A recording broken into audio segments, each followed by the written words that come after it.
okay. Yashoda Nandana Braja Jana Ranjana Yashoda Nandana Braja Jana Ranjana Yashoda Nandana Braja Jana Ranjana Yamuna Tira Vanachari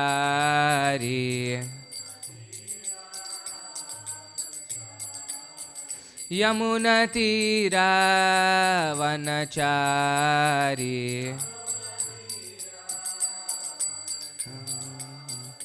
Hare Krishna Krishna Krishna Hare Hare Hare Rama Rama Rama Hare Hare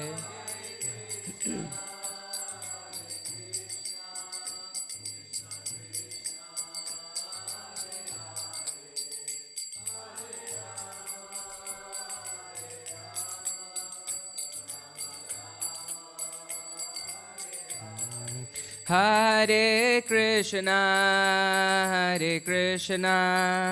Krishna Krishna Hare Hare Hare Rama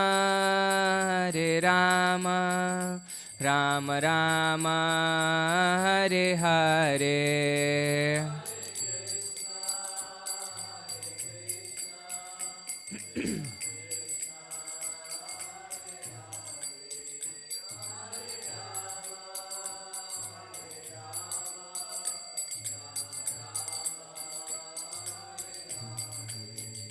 Jaya Prabhupada Jaya Prabhupada Jaya Prabhupada Jaya Prabhupada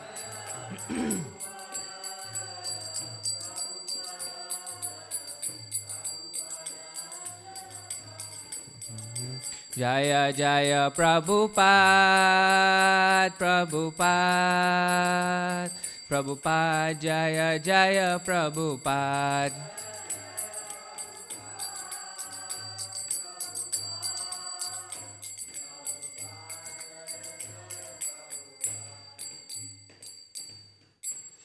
Shri Prabhupada ki jai, Grantaraj Srimad Bhagavatam ki jai, Samaveta Bhakta Vrind ki jai. Please repeat.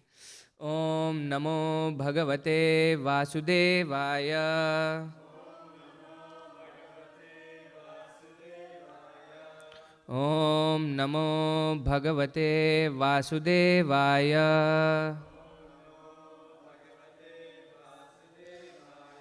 Om Namo Bhagavate Vasudevaya.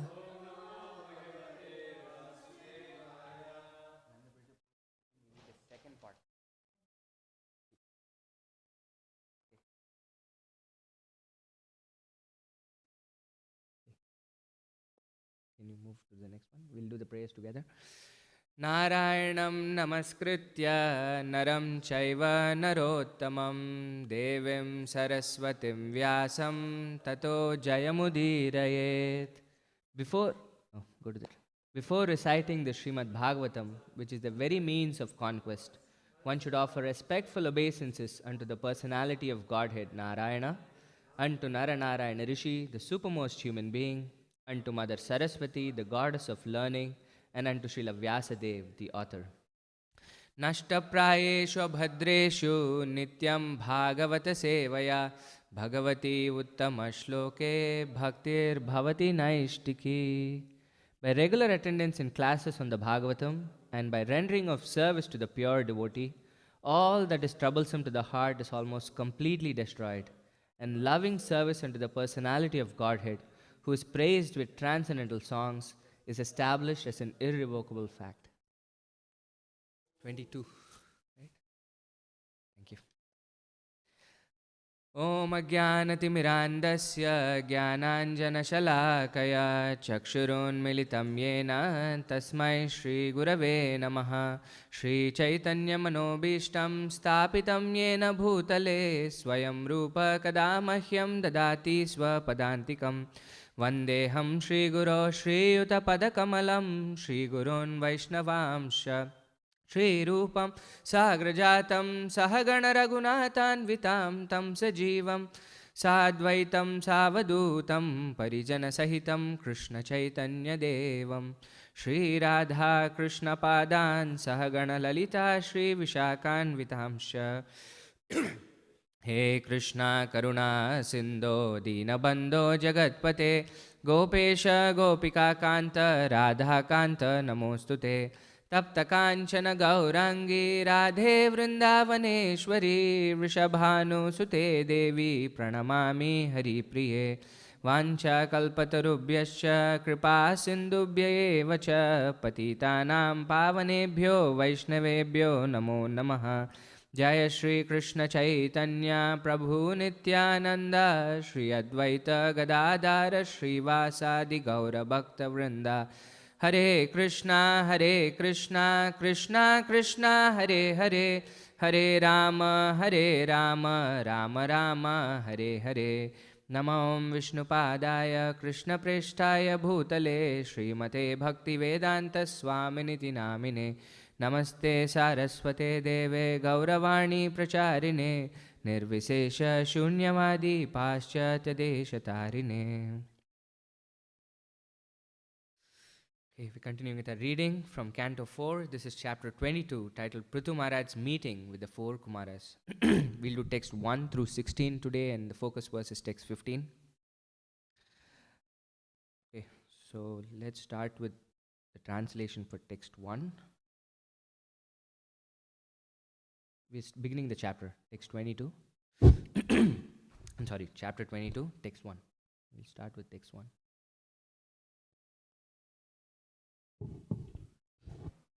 Actually, it'll be better if you do the translations. We're just going to do the translation. Go to the chapter view. And then we'll come back to the verse. Yeah. Okay. The great sage Maitreya said, while the citizens were thus praying, the most powerful King Prithu, the four Kumaras, who were as bright as the sun, arrived on the spot. Yeah. Where was this spot? Remember?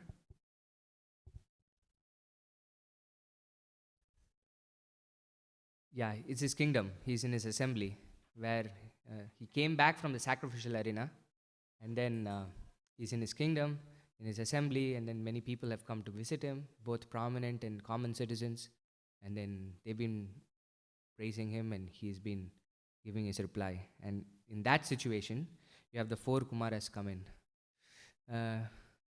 Was this predicted before?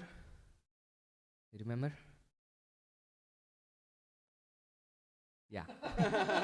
Well, there is a fair chance it could be a no. It's a 50-50. But, was it? Yes. Where was it predicted? Is it? No. Later. Where else? Actually, in the sacrificial arena, when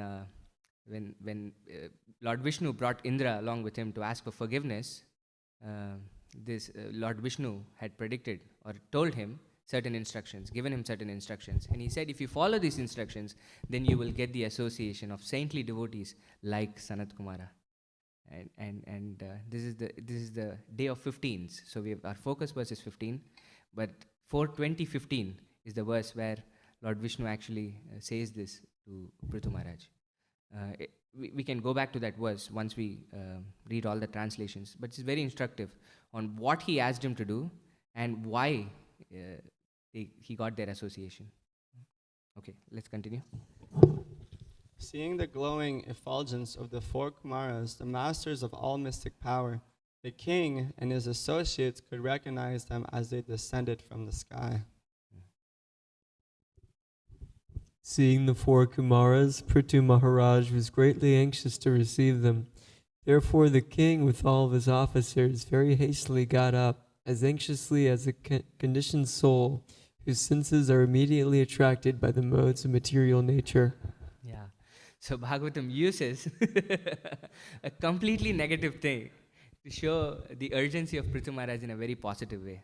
This is how all of us should be eager to welcome saintly devotees when we recognize them. As much as we are so attracted to the object of the senses, we should immediately be anxious to satisfy them. Okay?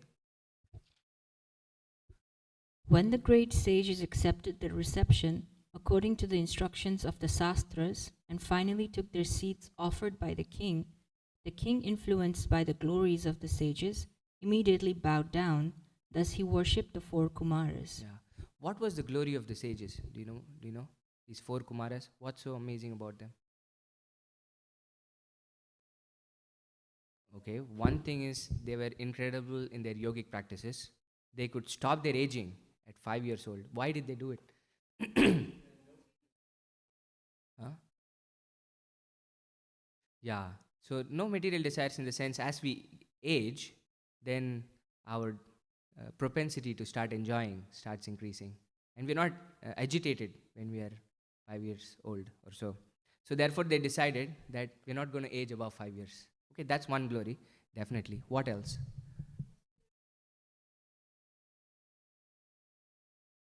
They were Shakti Avesh Avatar of the Jnana, the knowledge aspect of the Lord.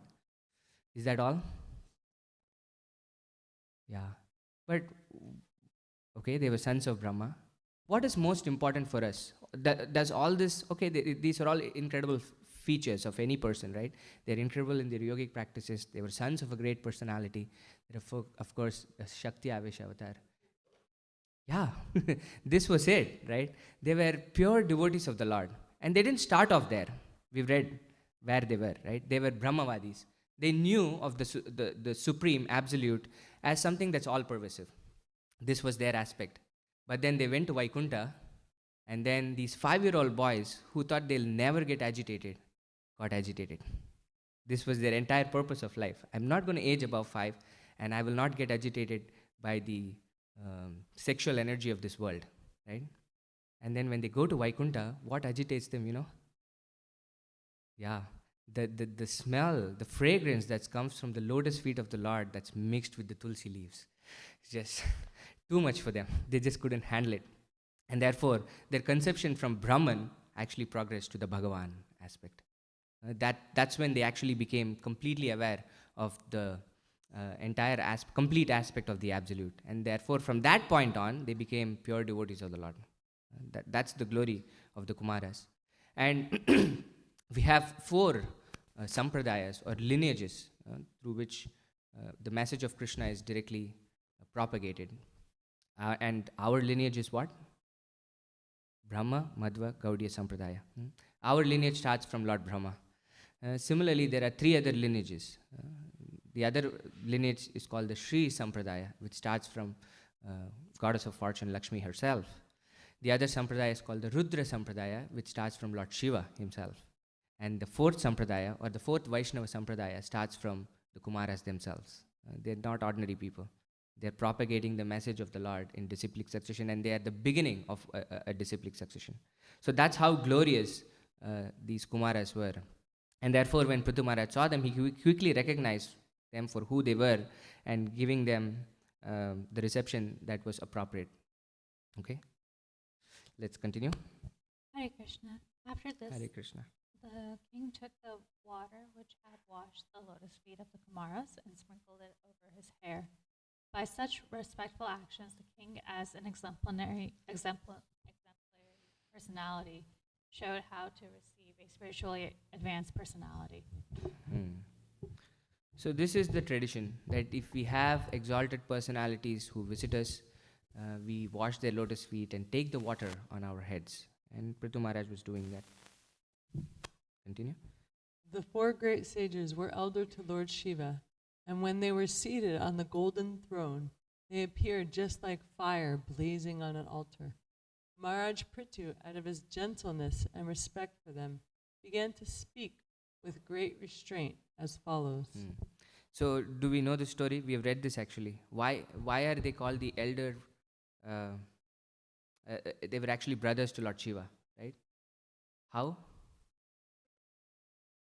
Lord, they were born out of Brahma, both. But what makes them elder? Of course.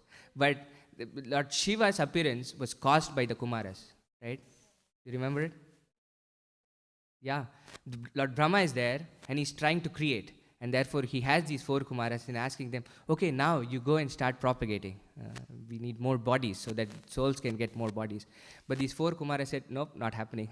We want to stay brahmacharis forever. And we want to be 5-year-old boys. And then Lord Brahma gets really angry. You're my boys, you're my sons, and you're not respecting me. And therefore, out of his anger, from I think the middle of his eye, comes Rudra or Lord Shiva. So Lord Shiva came after the Kumaras.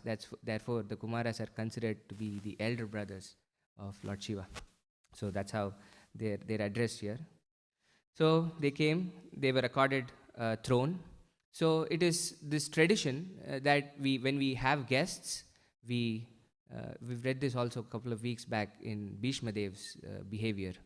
When Bhishma Dev is there on a bed of arrows, the Bhagavatam says he acted according to time, place, and circumstance in welcoming all the great sages who were coming to visit him or see his departure from this world. So the 3 things that we should do when guests visit us, in general, but especially for exalted devotees, is what? You know? First, welcome them nicely. Welcome them with sweet words.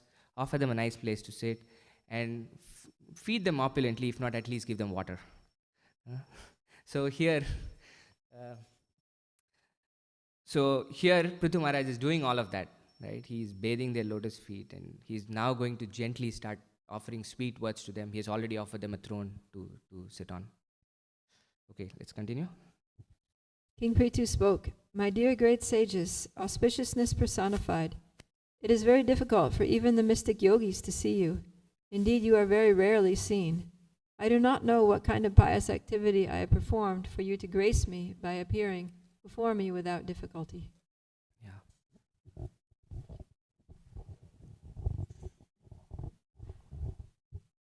Yeah, please continue. Any person upon whom the Brahmanas and Vaishnavas are pleased can achieve anything which is very rare to obtain in this world as well as after death.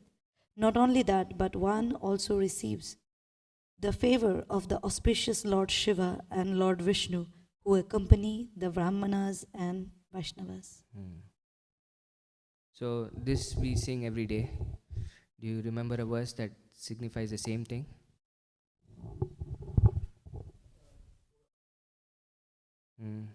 What is it? No? Yeah, that's there. Guru Ashtakam. I'll give you a clue. Yasya prasadat bhagavad prasado. Yasya prasadan na gati kutopi.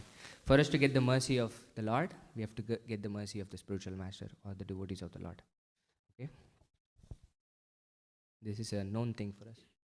Prithu Maharaj continued, "Although you are traveling in all planetary systems, people cannot know you, just as they cannot know the super soul. Although he is within everyone's heart as the witness of everything, even Lord Brahma and Lord Shiva cannot understand the super soul." Yeah.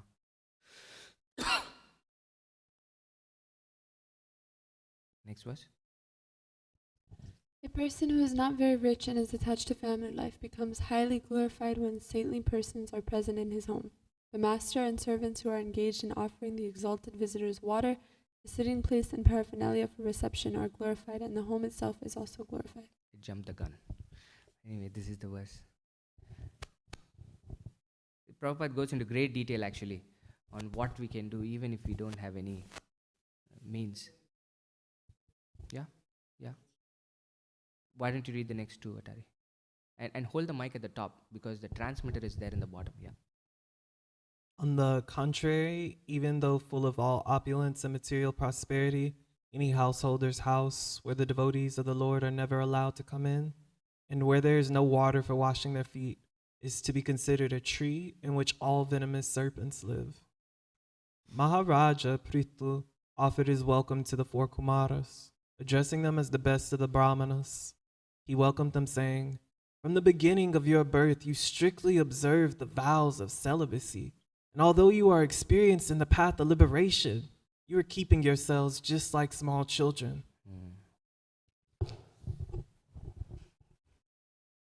Prithu Maharaj inquired from the sages about persons entangled in the dangerous material existence because of their previous actions. Could such persons whose only aim is sense gratification, blessed be blessed with any good fortune?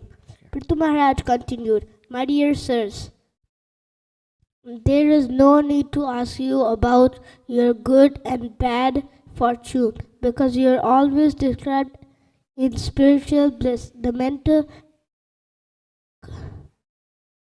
concoction of the auspicious and inauspicious does not exist in you." Yeah. So let's go to the Sanskrit for text 15. This is our text for today. Okay. Tadaham krita vishramba suhrudo vastapasvina sampriche bhava etasmin kshema kenanjasa bhavet. Tadaham krita vishrambha suhrudo vastapasvinam sampriche bhava etasmin kshema kenanjasa bhavet. Please chant. Tadaham krita vishramba suhrudo vastapasvinam sampriche bhava etasmin kshema kenanjasa bhavet. Tadaham krita vishramba suhrudo vastapasvinam sampriche bhava etasmin kshema kenanjasa bhavet. Translation and purport by His Divine Grace A.C. Bhaktivedanta Swami Srila Prabhupada. Srila Prabhupada ki jai. This is the word for word. Tat, therefore, aham, I, krita vishrambha, being completely assured, suhrida, friend, vaha, our, tapasvinam, suffering material pangs, sampriche, wish to inquire, bhave, in this material world, etasmin, this, kshema, ultimate reality, kena, by which means, anjasa, without delay, bhavet, can be achieved. Translation. I am completely assured that personalities like you are the only friends for persons who are blazing in the fire of material existence. I therefore ask you how in this material world we can very soon achieve the ultimate goal of life. Please repeat. I am completely assured that personalities like you are the only friends for persons who are blazing in the fire of material existence. I therefore ask you how in this material world we can very soon achieve the ultimate goal of life. Purport. When saintly persons go from door to see those who are too much materially engaged, it is to be understood that they do not go to ask anything for their personal benefit. It is a fact that saintly persons go to materialists just to give real information of the auspicious. Maharaj Prithu was assured of this fact. I would like to go little by little in the purport. So, Sanat Kumaras have come here, and Prithu Maharaj is taking the position of all of us. Actually, Prithu Maharaj directly got the darshan of Lord Vishnu, so he was no ordinary personality. And yet he is considering himself as a householder. All of us in our different stages of life have different austerities to perform. In the beginning stage of life, where we are students, what is our austerity? Yeah, the austerity, Krishna says, is the austerity of hearing. We have to sit and hear from a teacher. We don't want to do it, but we have to perform that austerity. This is the austerity of a brahmachari or a student. But then as we finish our education and we start becoming independent, we enter the grihastha ashrama, where in the brahmachari ashrama, we were dependent on the teacher, we were dependent on the parents, we were dependent on the society for everything that we needed. But then in grihastha ashrama, we start becoming independent actually. We can actually do things of our own. Nobody is there really to watch over us. We can practically do anything that we want. And therefore Krishna says, in that situation in our life, what is our austerity?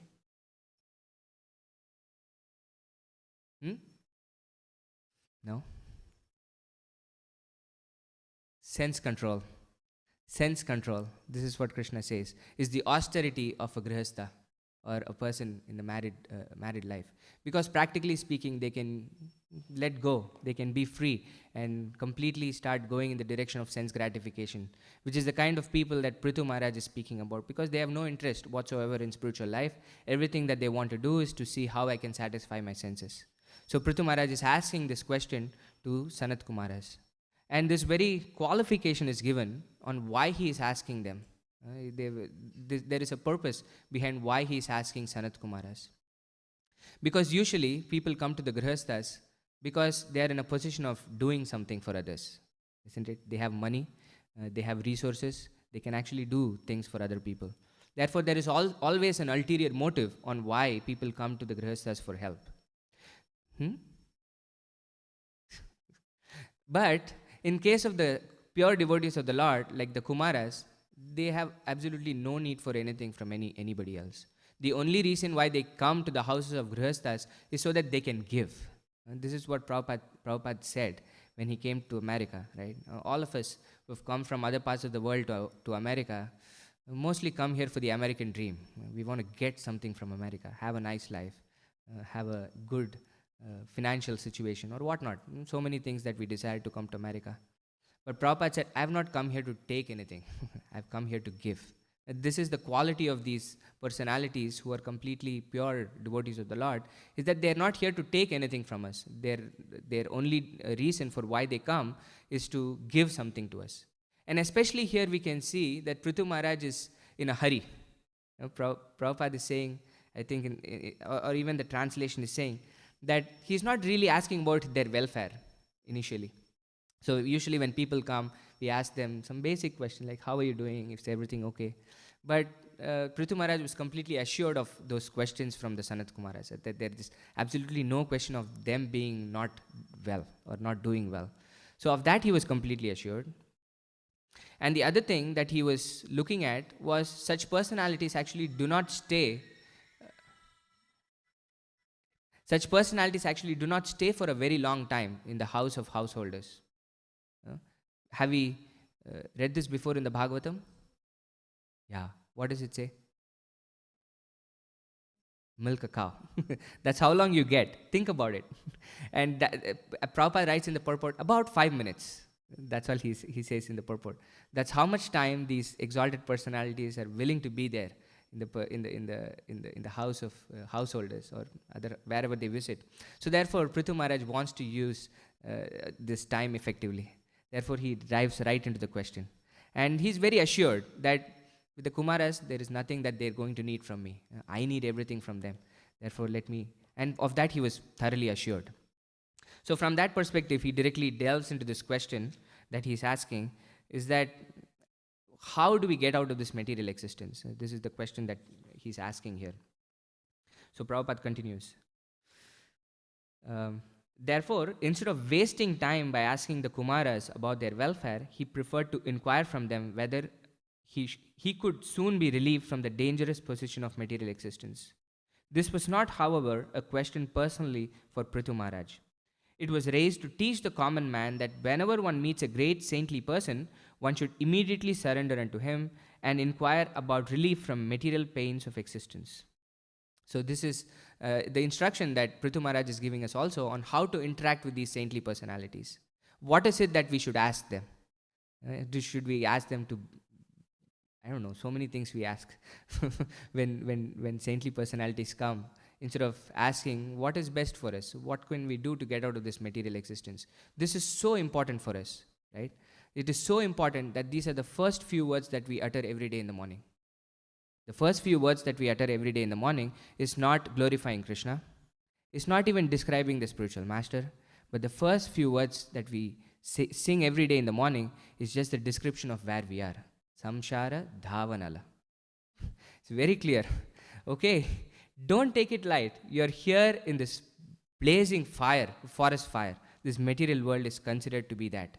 So constantly we are reminded of the position that we are in every day, starting in the morning. And yet, we really don't think about our situation in this world and go on thinking we can be happy in this material world. And Prabhupada quotes this very famous song, which many people say was Prabhupada's favorite song also. Narottam Das Thakur. This is Hari Hari Bipale. He is quoting Samsara Vishanale Divanishi Hiya Jhale Juraite Na Kainu Upai. Narottam Das Thakur says, we are always suffering from material pangs and our hearts are burning, but we cannot find any way out of it. This is our situation in this world. And actually he says, Manushya Janama Paya Radha Krishna Na Bhajiya Janiya Shuniya Bishakainu. He says that if we have taken this human birth, Manushya Janama Paya, and if we have not worshipped Radha and Krishna, Radha Krishna Na Bhajiya Janiya Shuniya Bishakainu, that we are knowingly drinking poison. This is the extent to which Narottam Das Thakur goes of all our situation. And therefore we are constantly burning in this fire of material existence. It's interesting how this word is used in this verse. It's called tapasvi nam. There is this word in this verse called tapasvi nam. Tapa means what? Austerity, right? Austerity, when we hear this word austerity, what do we think of? Something that's very nice, right? We do some austerity so that we can get something very nice. Especially Brahma, this word tapa comes to mind. But the way Prabhupada translates this word, tapasvi nam, suffering material pangs. This is the austerity that all of us are performing in this world, which actually we don't need to perform at all. We think it's happiness by being in this material world and trying to enjoy, but in actual reality, it's a great austerity that all of us are performing by trying to enjoy in this material world. It's completely counterintuitive on what we're trying to do in this world. So therefore, Prabhupada says, the materialistic person can also be called a tapasvi. It's not just saintly people who do austerities, tapa, which means someone who is always suffering from material pains. It takes a good amount of austerity for us to constantly be suffering in this material world, right? We think, oh, this is causing me suffering. Doing something else will actually give me happiness. We try that, okay, again we suffer. And then we say, oh, this has failed. We try something else, then we think that will give me happiness. And therefore we completely keep doing this again and again and again and again. And Prahlad Maharaj has a very nice description of what we are trying to do in this world. He says, Punah Punah Sharvita Charvananam. It's like chewing the chewed. How many of you have chewed a gum? Right? All of us have done it. The first minute of chewing the gum, all the juice in the gum is gone. Right? Probably it lasts a few minutes. And yet, how many hours do we chew the gum? Hours together, till our jaw pains. I've done it. I keep chewing and chewing and chewing to figure out, oh, at some point I'm going to get one drop of juice from it. I've not completely extracted everything out of it. Right? We keep chewing and chewing and chewing. And it's actually, our position is even more horrible. So in school, what some people used to do was they would take the gum and stick it under the desk. We've had this experience before. It's very gross. But then our situation is so gross that we take the stuck gum and chew it again. We know we have done it before. Everything that we have tried to do in this world, we've done it before, millions and millions of times. And yet we think doing the same thing again is going to give me happiness. It's like the gum that we've spit out. We think, oh, taking the gum again is actually going to give me more sweetness from the gum. This is all our situation in this world. This is what Prahlad Maharaj says. Puna puna charvita charvanan. We constantly we repeating. And therefore this is a big austerity, right? I don't know who said this. Trying to do the same thing and expecting a different result is the definition of stupidity, right? Insanity. Do you know who said this? Always it's Einstein or Lincoln, but you have these Einstein. Yeah, this is the nature of situation of all of us in this world. We've tried everything that we have to do to achieve happiness in this world, and yet we are taking up this austerity to do the same things again, so that we can see if we can actually get material happiness. So that's why Prabhupada or the Bhagavatam calls this tapasya. Being in this material world is tapasya in itself. One can get rid of all these material pains only when he takes shelter of the chanting of the Hare Krishna mantra. This is also explained by Narottam Das Thakur in the same song. Golokera Premadana Harinama Sankirtana Ratina Janmila Kenethai. Narottam Das Thakur regretted that he did not pursue his attraction for the transcendental vibration of the Hare Krishna mantra. The conclusion is that all persons in this material world are suffering from material pains, and if one wants to get rid of them, he must associate with saintly persons, pure devotees of the Lord, and chant the Maha Mantra, Hare Krishna, Krishna Krishna, Hare Hare, Hare Rama, Rama Rama, Hare Hare. That is the only auspicious way for materialistic persons. So this is what the saintly personalities see. They see the suffering of all the living entities in this material world, and therefore they go out of their way to go and preach to the living entities in this world. And this has started from time immemorial, right? Here we see the Sanat Kumaras doing it, and then we see Chaitanya Mahaprabhu. He wanted to give the best welfare for people in general, but what was happening? People were not really taking it up, were not respecting what he was trying to give, and therefore he left everything that he had as a householder and took up sannyas at a very young age, actually. This is what all of our acharyas have been doing, is trying to go out of their way to give Krishna consciousness to others. And the same thing happened with Srila Prabhupada. He absolutely had no reason to get out of Vrindavan at the ripe age of 70. And yet, he went out of his way to take that Krishna consciousness from Vrindavan and spread it all over the world. And therefore, that's what he asked all of us to do. So as followers of Srila Prabhupada and Sri Chaitanya Mahaprabhu, it is our duty to take risks, try to go out of the way, and try to preach the message of Chaitanya Mahaprabhu and let people know that this chanting of the Hare Krishna Mahamantra is the only way that we can get happiness from these material pangs. There is no other way. This in the age of Kali, there is no other way, no other way, no other way, right? Hare Nama, Hare Nama, Hare Nama eva kevalam, kalau nasti eva gatiranyata. And that is one aspect. The other aspect is when we are in the association of saintly devotees, we should use that time perfectly and not waste the time. Inquire to them, what is our best welfare, what should we do so that we can get out of this material world and ultimately achieve the ultimate goal of life. Ritu Maharaj says here. So we are at 8:15 and it's question time. Yes, bro.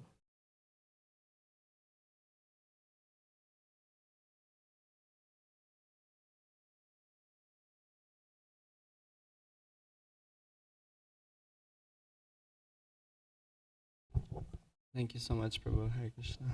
Nice class. I had a couple of reflections. First one, I thought it was interesting when you talked about what we should talk about with an enlightened soul, with the spiritual master. I had a call with my Guru Maharaj last night, and the whole time I was just asking, like, how can I serve you, and like talking about service and these things. And afterward, I realized I was like, I didn't ask him like how he's doing, but now you're making me feel better that actually like there's no need. Like I know he's doing great. He's always doing amazing, and we should use our time wisely to talk about devotional service. So thank you for that. Another reflection I had, something I learned recently, was actually the definition of ashram. Like I had never really thought about it or heard.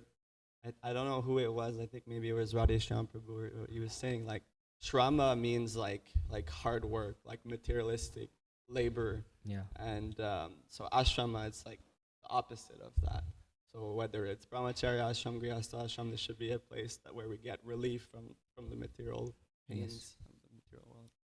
Yeah, that's a nice point. So this is the idea that irrespective of which stage of life we are in, the way we live our life should be to take us out of shrama, right? So that's a nice point. Yeah. So that way, if we engage in Krishna consciousness, that's the only way we can get out of this shrama or this pains that we feel in this world. Yes. Hey Krishna. Hare So my Krishna. question's not fully formed yet because this is something I'm struggling with every day. So I know that the stages of life are, I don't want to say mainly for men, I think they're for all Vaishnavites. Yes. But so right now I'm at the stage of life where I should be a householder because I finished my education. I kept to our values while I was doing our education, but I am struggling right now with not being married. Like I'm struggling with trying to find a good partner, and obviously I'm at the Krishna house, so I should not be thinking about that. I should be thinking about getting a Vedic education. I just wonder, is like learning about the Srimad Bhagavatam and everything part of that householder stage, or should I be focusing 100% on trying to get married?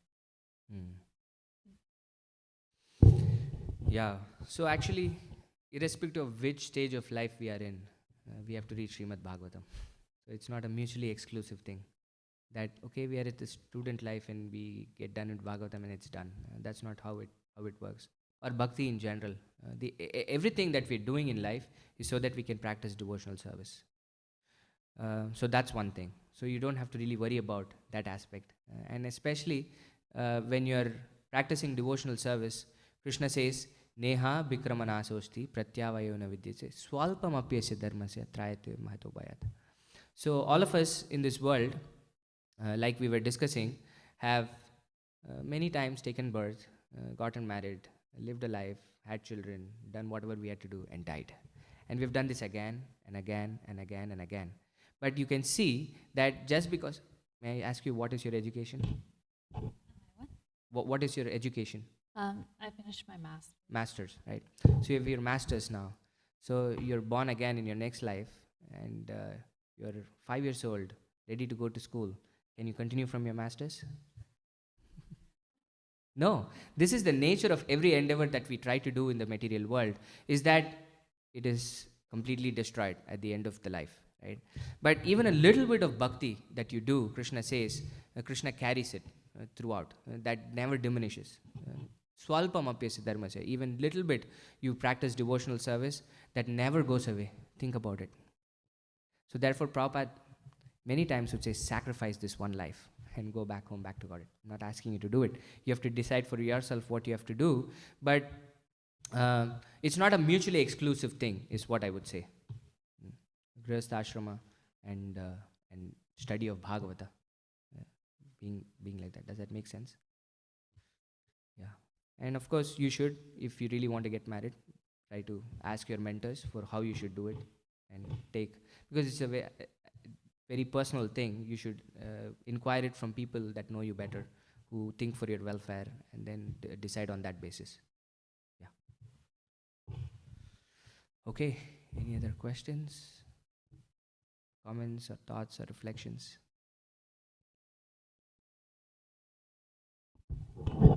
Yes.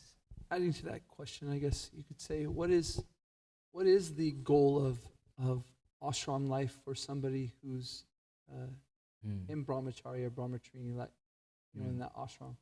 What should be the goal for that? Because you're saying that Bhagavatam is for each one, but Correct. What's the difference? Correct. So the advantage that we have when we are in a student life is that we don't have any other worries. We are well taken care of. Therefore, we can dedicate our entire time in the study of the Srimad Bhagavatam, and therefore know for sure and increase our faith and our conviction on the path of devotional service. Therefore, when we move on in our life to a point where we might not have as much time as we might have in our student life, because in Grihastha ashrama you might have to go out, do your work, and you get influenced by so many other things in this world also. but you have a very strong basis in which you can go and encounter this world. Therefore, when the allurements of this world start trying to influence you, you can very easily try to navigate that, because you come from a very strong base. You have a strong foundation on what you have to do in life. You see that, okay, these are all there, but that's not really what I'm pursuing my life for. I have better goals to achieve. So this student life is the time where we can try to spend time in getting our conviction fixed, our faith fixed in actual goal of life. And that way, even though in whichever circumstance we are in our life, we always have the North Star, that, okay, this is my goal, and I don't really am bothered by other things that are coming in the way of my life. That's basically how I would use the purpose of Brahmachari ashram is that we go, take shelter of a spiritual master, and then try to listen from him for what our ultimate good of life is. And in whichever position of life that we are in, we work towards that ultimate goal of life. Situations will change in our life, but we have the strong base in which we can actually encounter this world. Make sense? Yes, Mataji.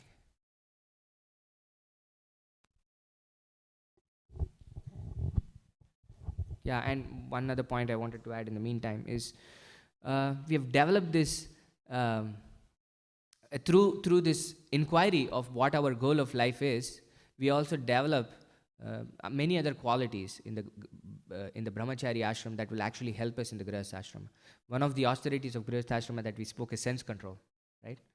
Which we are trying to develop in the Brahmachari ashram. Therefore, it helps us when we enter Grihastha ashrama, when we have complete independence, that we're not swayed away by other things, and we can control our senses in the pursuit of our ultimate goal. Yes. Thank you, Prabhu. I was just thinking, is there a verse where, like in the Bhagavatam, where 4 Kumaras are called pure devotees? Like in my mind, I always thought, of course, they're the, like, the difference between Dhruva Maharaj and Prahlad Maharaj, right? I mean, Dhruva is not Prahlad yet. So I was just thinking, is there a place where it's been mentioned that the 4 Kumaras were the pure? Actually, in all of these purports, yeah, in this section, Prabhupada refers to them like that. The verse itself, or the no, purports, I said. And actually, it doesn't matter for Krishna whether we are Dhruva or Prahlad, where we start with. The end also. Ultimately, where we end up, Dhruva Maharaj was a pure devotee of the Lord. Right? He realized at the end of the life that, what did I do? Why did I have to ask for a kingdom greater? He regretted it. Right? And he realized that, oh, I'm asking for broken pieces of glass when I have the diamond in front of me. Why did I do it? But he's still here. I mean, of course, his planet doesn't get dissolved with the annihilation, but he's still here. That was Krishna's mercy on him, right? Ultimately, he said, after that, you'll come back to me. Right? So, I don't think we should see it that way. Of course, the Brihad Bhagavatamrita gives a... Correct. That's what I said. It doesn't get dissolved after the annihilation, but it's still in the material realm as well. Yeah, but it's more like the Shweta Dvipa in the material world, right? It's still a spiritual planet in the material world. And ultimately, he goes back to Godhead. That's what the Bhagavatam says. After giving him this kingdom, Krishna says, okay, you live for... No, I was thinking what you pointed out, before this, that Brihad Bhagavatam gives the gradation of the devotees. Correct. From there, I was thinking where Kumaras settle out. Yeah, in the absolute sense, it doesn't really matter, right? No? In the absolute sense, these gradations, it's the humility of these devotees that tells them, oh, no. Even Dhruva will say, oh, this person is much better than me. Somebody else will say that person is better than me. So we don't see it in those terms. But then if you see Chaitanya Charitamrita,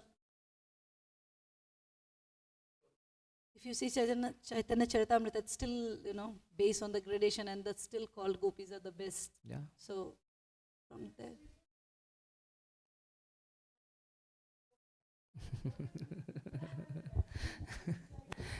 What we see, of course, is that all of these devotees are devotees. All of these people are devotees. They love the Lord, and in that way they have succeeded in their... Chaitanya Charitamrita goes to saying, that if you don't have Madhurya, you cannot... I mean, if you have... It's true for any rasa, na? No, but for, for what is paternal and everything else apart from Madhurya, you cannot... If you have Madhurya, you taste everything. If you have the others, you may not taste the best. That's what I was thinking, but I get that is fine, but in our own Swarupa, we are completely satisfied. That's what I'm saying. It doesn't matter. You can be a dust in Vrindavan and you'll be completely happy. I get rest of it though. Yeah, that's the idea. I understood what you said. Yeah. Okay. Yes. Atari.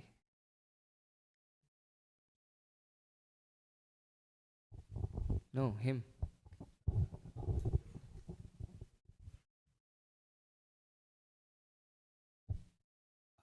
Thank you for class, Prabhu, Srinath.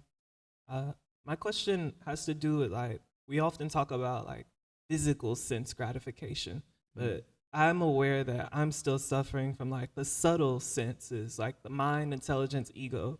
Like I'm suffering their subtle sense desires. Then specifically the desire to know, like my attachment is knowing things. I love to study books and things like that. So, but it's an attachment because the only thing we need to do is chant the Maha Mantra. So my question again is, if bhakti is the conclusion of knowledge, I have that. So my attachment to knowing really is just really from my ego. If I know that the conclusion of knowledge is bhakti, I need to surrender and devote to the Supreme Personality. And anyone in ISKCON knows that. So what's the purpose of study if Maha Mantra is our only prescription? And what I was thinking is it just to assist us in surrendering completely, because most of us still haven't done that yet. So what would be the purpose of study if we know that all we need to do is Maha Mantra? Yeah, very nice question. So this is it. What you asked is the answer. Is that initially we don't have the faith that Maha Mantra is everything, and therefore we need to study and know from the books that Maha Mantra is everything. That to develop our faith. And that's one aspect of it. The other aspect of it is when we attach this propensity to know in terms of knowing who Krishna is, that's not actually a bad thing. It's actually what we want. We want to know who Krishna is. We want to know about his activities. We want to know about his pastimes. That is what this entire Srimad Bhagavatam is about. And what happens as a result of it is when we start to know this person better, we get more attached to him. We get more attracted to him, which is what we always want. We always want to think of Krishna, be attached to Krishna, be attracted to Krishna. In that way, we can dovetail our propensity to know, to read, by knowing more about Krishna and reading more about Krishna. In fact, Krishna says himself that Janma Karma Chame Divyam Evam Yo Veti Tattvataha Tyaktva Deham Punar Janma Neti Mameti So Arjuna. That one who knows in truth, Tattvataha, my appearance and activities, for him there is no birth again. He comes to me, he says. So this is what Krishna wants all of us to do. And Rupa Goswami says this progression, it naturally happens. Tannama Rupa Charitadi Sukirtanano, he says. From name, you keep saying somebody's name, then you want to know, how does that person look? Right? Nama Rupa. And then once you see this person, you want to know more about what is his character, what is his activities, isn't it? So like that, from the name, everything naturally flows. This is the idea of the name, is that the name is complete in itself, and the holy names can give us everything that we need to give, that we need to get. Make sense? Yeah. You're almost, yes, Mataji. Can you pass the mic?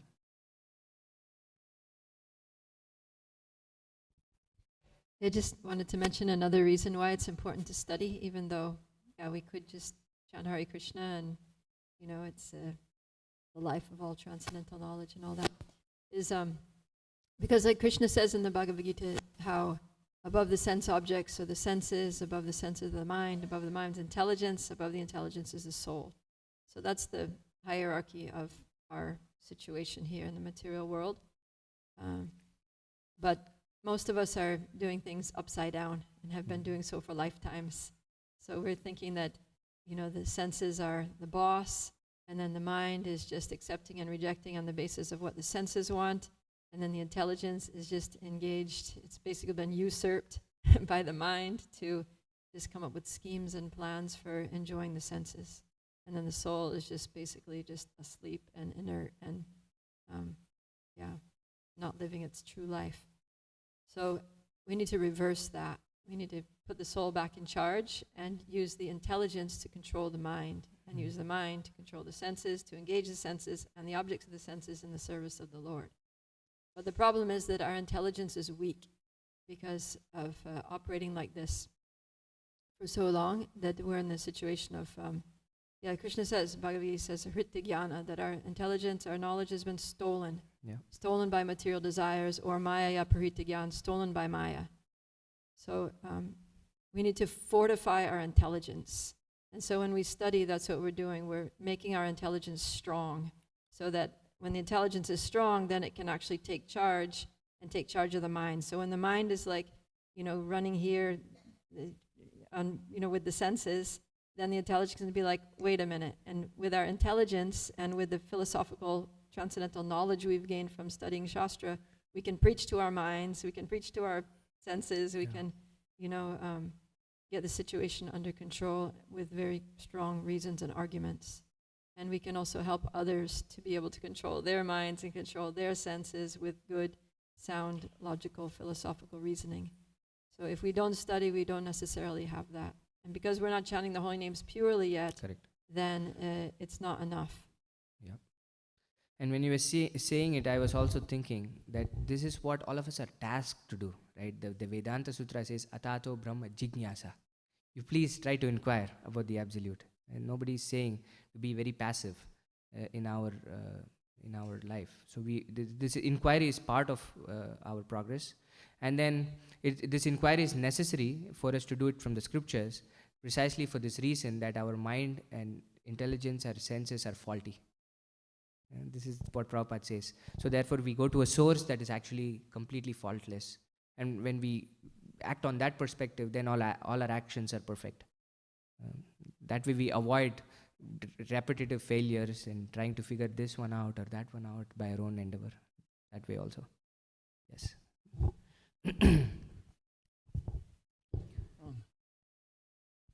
Ultimately, we want to share Krishna with others. And so through the Maha Mantra, we purify our intelligence, our mind, and we even get some understanding of Krishna's pastime. But we can do that much quicker when we inquire from somebody else, right? Tell me about Krishna. So in the spiritual world, Krishna comes home from his pastimes, and everybody's asking, what did Krishna do today? What did you guys do today? And so the news spreads quickly throughout the whole entire village, right, of what Krishna's doing. So that's what we're doing when we read. We're inquiring from the people that know Krishna about him, and then we want to share it also. Yes. And another thing is the name, form, activities, pastimes of Krishna are non-different. So, yes, Gokulananda Prabhu.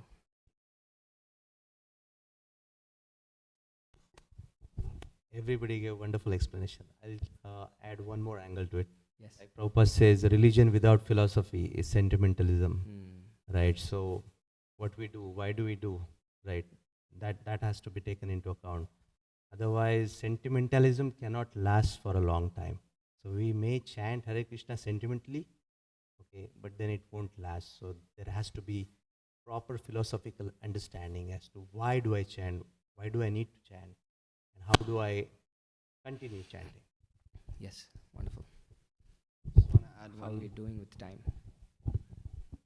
Yeah, just a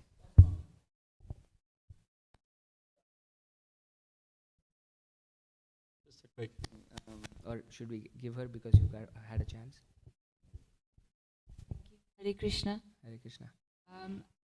I've been contemplating on chapter 8, verse 5 of Bhagavad Gita as it is. It goes like, Antakale cha mam eva smaran muktva kalevaram ya prayati samadvavam yati nashti atra samshaya. In translation, and whoever at the time of death quits his body remembering me alone, at once attains my nature of there is no doubt. So in order to maintain this, because at the time of death as a human body, we do go into the unconscious state of forgetfulness, and it's just a complete paralysis of unconsciousness. So in order to maintain, to remember the holy name, we need to keep practicing the bhakti yoga. And that's what I got the gist of from this chapter 8, verse 5. Yes, no, that's very true. This is what King Kulashekara also says. Krishna tvadiya padapallava panjarandam. He says, let my mind now be wrapped around the lotus of your, the stem of your lotus feet, Krishna. Because at the time of death, I'll be influenced by kapha, vata, pitta. And if you've seen people at the time of death, this is actually a very transformational experience. You should, if you get a chance, do it. I would say it shakes you. At least last year, Prema Sindhu Prabhu, we had a wonderful devotee here who left his body because of cancer. You could practically see it. Kapha, Vata, Pitta. There was bile. They were trying to drain out of his body. He was trying to cough. The cough wouldn't come out. It was just an incredibly difficult situation at the time of death. But Krishna helps. Krishna helps. If we are constantly trying to practice devotional service throughout our life, when we have our health, Krishna promises that he will remember us even if we cannot remember him at the time of death, if we are sincere throughout our life. This is Lord Varahadev. This is the Charama Shloka of Varaha Purana. When Bhumi Devi asks that what happens to your devotees if they are not able to remember you at the time of death, he says if they have practiced devotional service all their life sincerely, trying to remember me when they have good health, I will remember them at the time of death. So of that we can be rest assured. So, but our end of the bargain is we try to practice devotional service as much as possible sincerely when we have good health. And Krishna will take care of the rest. Okay, we should stop here. ग्रंथराज Shrimad Bhagavatam की जय, श्रील प्रभुपाद की जय, वांछा कल्पतरुभ्यश्च कृपा सिंधुभ्य एव च पतितानां पावनेभ्यो वैष्णवेभ्यो नमो नमः। अनंत कोटि वैष्णव वृंद की जय।